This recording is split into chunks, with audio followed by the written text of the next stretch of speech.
नमस्कार, कैसे हैं आप सभी?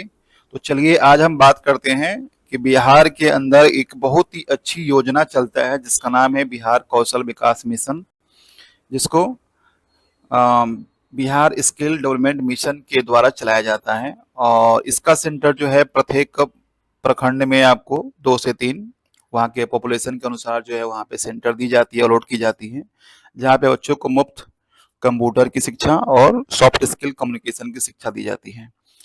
तो लगभग 24 से 25 लाख बच्चे जो है इस योजना का लाभ अभी तक ले चुके हैं और ये योजना जो है 2016 से नियमित रूप से चल रही है।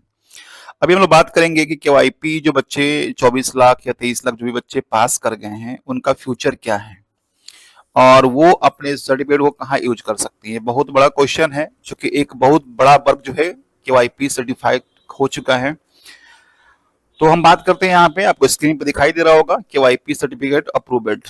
तो यहाँ पे हम लोग चलते हैं यहाँ पे, और पहला यहाँ पे जो हम स्लाइड लिए हैं रिसर्च करके कहाँ कहाँ इसको हम लोग जो अप्लाई कर सकते हैं। तो टाटा का जो डिपार्टमेंट है, ठीक है, जो एग्जाम ड्यूटी के लिए लगाया जाता है, बड़े बड़े एग्जाम जो मैनेज करते हैं, उस एग्जाम में जैसे आपको एनटीपीसी के एग्जाम हो, आपको बीपीएससी के एग्जाम हो, तो बड़े बड़े जो एग्जाम होते हैं, एमटीएस के एग्जाम होता है, मल्टीटास्किंग का एग्जाम होता है, तो उन सभी एग्जाम में जो एग्जाम कंडक्ट असिस्टेंट होते हैं, जो एग्जाम कंडक्ट करवाते हैं, उनमें एक बहुत बड़ा मेंबर का वर्ग होता है।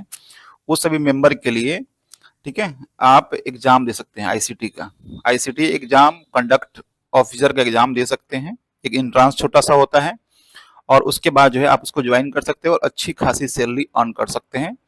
उसमें अगर आप केवाईपी किए हुए हैं तो आपको ज़्यादा आसान हो जाएगा उसमें आपको इन्वॉल्व होके उसके साथ जुड़े रहना और काम करना। तो एक बहुत अच्छा ये भी एक स्कोप है, जिसके लिंक सभी जो भी बताएंगे आपको डिटेल, उस सभी का लिंक जो है सबसे लास्ट स्लाइड में आपको देंगे, जहां से आप देख के वहां पे अप्लाई कर सकते हैं।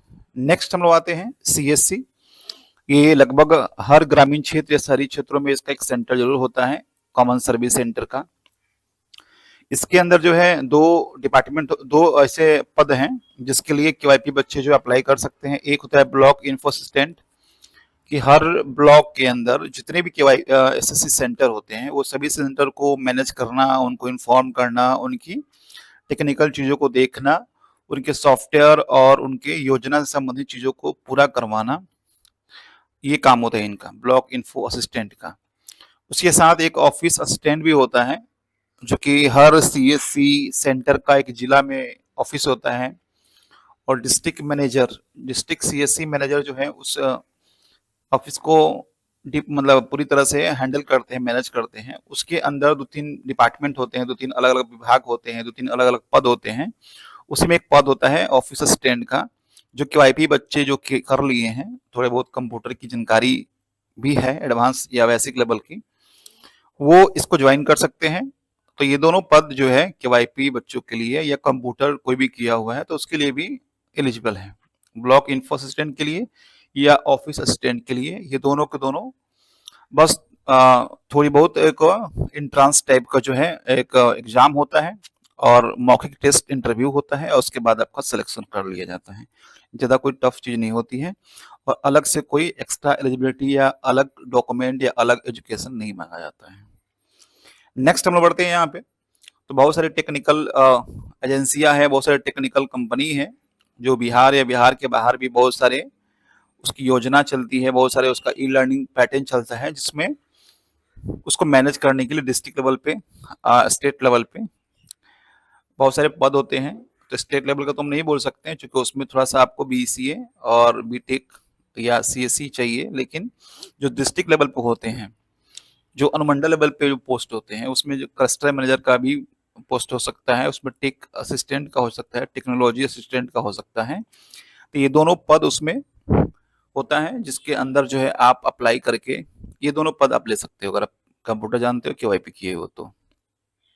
इन दोनों का रोल क्या होता है, तो जो भी योजना है, जो भी डिपार्टमेंट है, उसके अंदर जो भी ग्रामीण या शहरी स्तर पे पॉइंट बनाया गया होगा, जो भी योजना चलती होगी, उस सभी योजनाओं में उस क्लाइंट को अगर कोई दिक्कत परेशानी होती है टेक्नोलॉजी से, सॉफ्टवेयर से, तो सारी की सारी चीज़ें जो है ये मैनेज करते हैं, उसको रिसॉल्व करते हैं।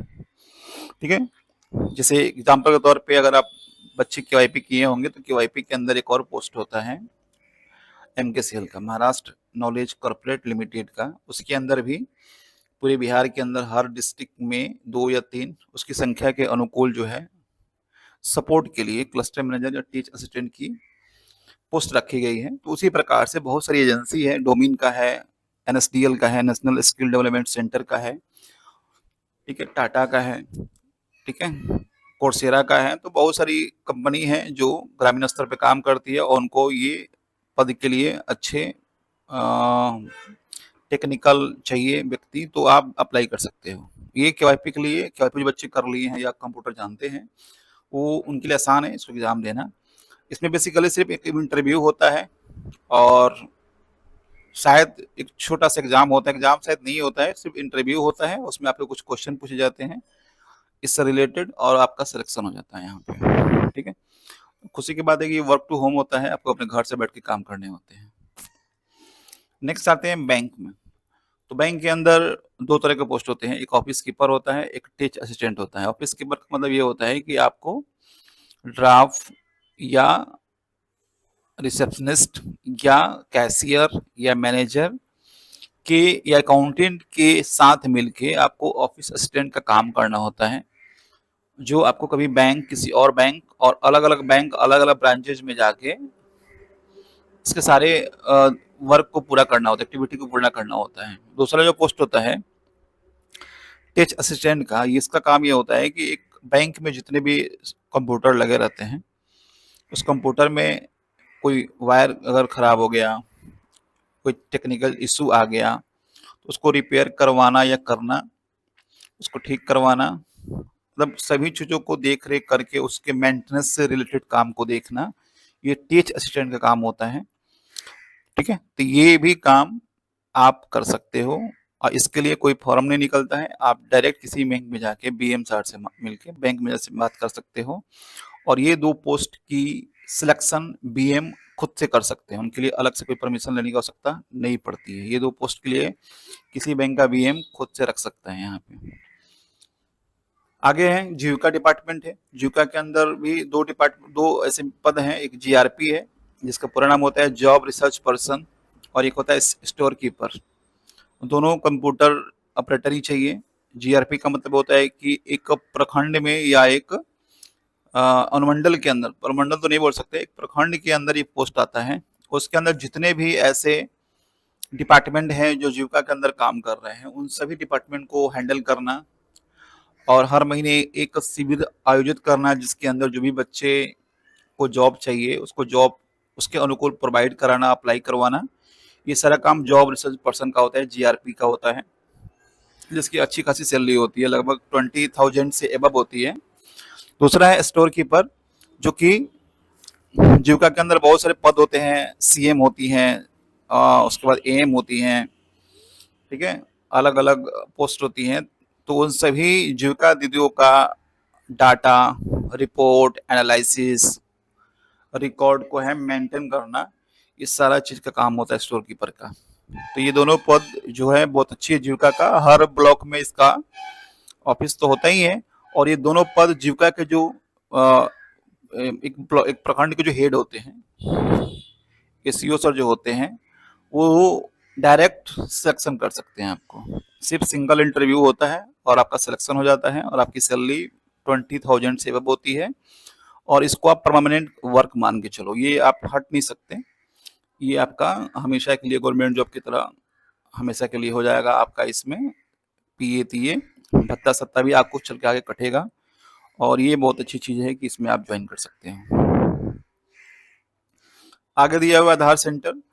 तो आधार सेंटर का जो पूरे स्टेट का जो हेड ऑफिस होता है, जो कि अगर हम बिहार से हैं तो बिहार के हेड ऑफिस का हरि निवास बिल्डिंग होता है। हरि निवास बिल्डिंग में आपको बेली रोड के अंदर एक ऑफिस है, ठीक है, तो वहाँ पे भी है या डाक बंगला चौराहा के पास में है।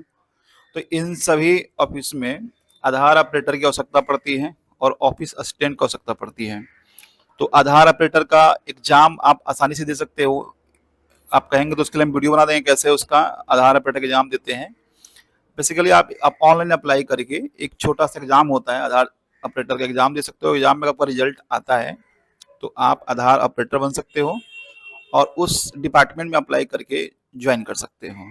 एक होता है ऑफिस असिस्टेंट, जो उस डिपार्टमेंट में काम करते हैं। उसकी आवश्यकता कब पड़ती है कि पूरे बिहार के अंदर अलग अलग शहरों में, अलग अलग ग्राम में जो है आधार सेंटर चलता है, और उन सभी में जो काम नहीं हो पाता है, जैसे किसी का एज एक्सपायर हो गया है, किसी का एज लिमिट खत्म हो गया है, किसी का नाम करेक्शन करने का लिमिट खत्म हो गया है, तो वो सभी लोग क्या करते हैं कि पूरे स्टेट के हेड ऑफिस में जाते हैं और वहाँ पे उनका जो भी प्रॉब्लम होता है उसका सोल्यूशन होता है।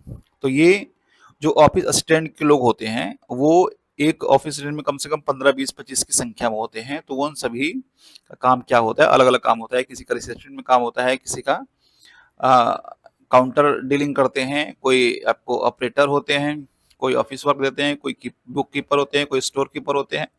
तो ऐसे ऐसे काम होता है। तो आप ऑफिस असिस्टेंट के लिए भी अप्लाई कर सकते हो। ठीक है, ये दोनों पोस्ट बहुत अच्छी होती है।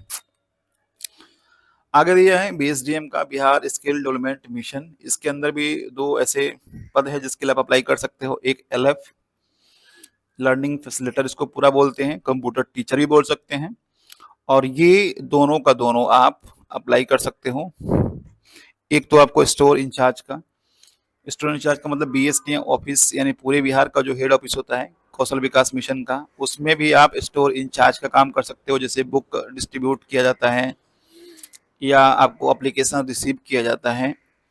ठीक है, तो ये आपको, या एक्सपेंस मैनेजर का जो पोस्ट होता है, ये सारी चीज़ें 3-4 ऐसे पोस्ट हैं जहाँ पे जाके आप स्टोर इंचार्ज का काम के लिए अप्लाई कर सकते हो बीएसडीएम के साइट पे, या ऑफिस में डायरेक्ट मिल के आप ऑफलाइन फॉर्म भी भर के जमा कर सकते हो। दूसरा, 1 सेट एग्जाम देना पड़ता है आपको टीचर बनने के लिए। पूरे बिहार में लगभग 1800 सेंटर है और हर सेंटर पे 3-4 एलएफ की आवश्यकता पड़ती है। तो आप अपने नियरेस्ट सेंटर पे जाके, जहाँ पे बिहार कौशल विकास मिशन का सेंटर चलता है, वहाँ पे बात करके कोऑर्डिनेटर से आप एलएफ यानी टीचर के लिए अप्लाई कर सकते हो। इसमें कोई चार्ज नहीं लगता है और एग्जाम होता है। एग्जाम देने के बाद अगर आप एग्जाम पास आउट करते हो तो एक अच्छी खासी सैलरी पे उसी सेंटर पे आप अपने वर्क को रेगुलर कर सकते हैं। तो बहुत ही बेहतरीन तरह का ये जॉब होता है। आगे आपको आते हैं नेशनल कैरियर सर्विस। ये सबसे इम्पोर्टेंट है, जितने भी आपको स्लाइड दिखा है सबसे इम्पोर्टेंट वेबसाइट ये होता है। अगर आप मैट्रिक इंटर कर लिए हैं, क्यूआईपी कर लिए हैं, कंप्यूटर कर लिए हैं, तो आप इस साइट पे जाके रजिस्ट्रेशन कर सकते हैं खुद का। आप मोबाइल पे लिखेंगे नेशनल करियर सर्विस तो आ जाएगा, उस पे जाकर रजिस्ट्रेशन कर सकते हैं। उसमें जॉब सीकर का ऑप्शन चुनेंगे, यानी आप जॉब ढूंढ रहे हैं। ठीक है, जॉब सीकर का ऑप्शन ढूंढ के अपना रजिस्ट्रेशन करके सबमिट कर देंगे। अभी क्या होगा कि उसमें बहुत सारे डिटेल आपसे मांगेगा, आपका education detail, personal detail, professional detail, सब उसमें मांगेगा। आपको भर देना है, भर के उसको सबमिट कर देना है। उसके बाद क्या होगा कि आप जो ईमेल आईडी या मोबाइल नंबर उसमें आप देंगे, उसी ईमेल आईडी मोबाइल नंबर पे आपको जो है डाटा एंट्री ऑपरेटर का, ऑफिस बॉय का, ऑफिस असिस्टेंट का, ऑफिस फिर बॉय का और फील्ड मैनेजर का, ये सभी का जॉब आपको नियरेस्ट या दूर का भी, हायर डिस्टेंस का भी जो है जॉब आपको ऑफर किया जाएगा। यानी आप जहाँ रहते हैं उसके 20 किलोमीटर नियरेस्ट से लेके आपको 200, 400, 500, 700 किलोमीटर दूर तक के भी जॉब की जानकारी आपको मिलेगी। यानी ऐसा बोले कि हर दिन आपको 5-6 नौकरी की मैसेज आपको आती रहेगी कि ये नौकरी है, लोकेशन यहाँ है, इतनी सैलरी है, इतना ऑफिस टाइम है, इतनी एजुकेशन चाहिए। तो अगर आप इंटरेस्टेड हैं तो फिर आपको किसी साइबर में जाने की आवश्यकता नहीं है। आपको बस वो जो आएगा मैसेज, उस पर एक लिंक रहता है, उसी लिंक में आपको अपना रिज्यूम यानी बायोडाटा को अपलोड कर देना होता है। फिर वहाँ से आपको फिर से एक दूसरा मैसेज आएगा और आपको एड्रेस के साथ आएगा, वहाँ पे जाके आपका काउंसलिंग होगा। अगर एग्जाम होने वाला होगा एंट्रेंस का तो एग्जाम भी होगा। तो वहाँ पे 50% एग्जाम भी होता है और 50% मान के चले कि आपका इंटरव्यू इस पे जॉब भी हो जाती है। तो ऐसे करके आपका इसमें नौकरी होने का चांसेस ज़्यादा होता है। ये रिकॉर्ड है नेशनल कैरियर सर्विस का कि प्रति वर्ष जो है कम से कम 1.5 लाख लोगों की नौकरी देती है ये हर साल। इस साल 2024 में, अभी तो ये चल रहा है फाइनेंशियल ईयर 25 का, तो 2024-25 के फाइनेंशियल ईयर में 1,55,000 लोगों को नौकरी दी है नेशनल कैरियर सर्विस। तो यहाँ पे भी आप अप्लाई कर सकते हो और आप अपने मनचाहा नौकरी के लिए आप जो है चुन सकते हो यहाँ पे। तो ये सारी वेबसाइट है जिसके माध्यम से अगर आप केवाईपी किए हैं कहीं से भी, अगर आप कंप्यूटर जानते हैं तो इस सभी जगहों पे अप्लाई कर सकते हैं और हम विश्वास करते हैं कि कहीं न कहीं आपका नौकरी ज़रूर हो जाएगा। तो आप समय बर्बाद ना करें, आप तुरंत ही नीचे दिया हुआ है यहाँ पे सभी वेबसाइट का लिंक यहाँ पे ऑलरेडी दिया हुआ है और इसको हम चैनल के नीचे डिस्क्रिप्शन में भी दे देंगे, जहाँ पे सिंगल क्लिक करके आप यहाँ पहुँच जाएँगे और बात करें, विजिट करें और इन सभी जगहों पे एक बार अप्लाई करें और कोशिश करें कि आपका जल्द से जल्द नौकरी हो। इसी प्रकार से बहुत सारी वीडियो आपको और लेते आएँगे ताकि आपका नॉलेज इंक्रीज हो और आपको इससे लाभ मिले। आपसे फिर से अनुरोध है कि कृपया वीडियो को शेयर कीजिए अधिक से अधिक लोगों के साथ और ढेर सारा प्यार दीजिए। अगर चैनल को सब्सक्राइब नहीं किया तो सब्सक्राइब कीजिए और खुश रहिए। Thank you very much. जय हिंद।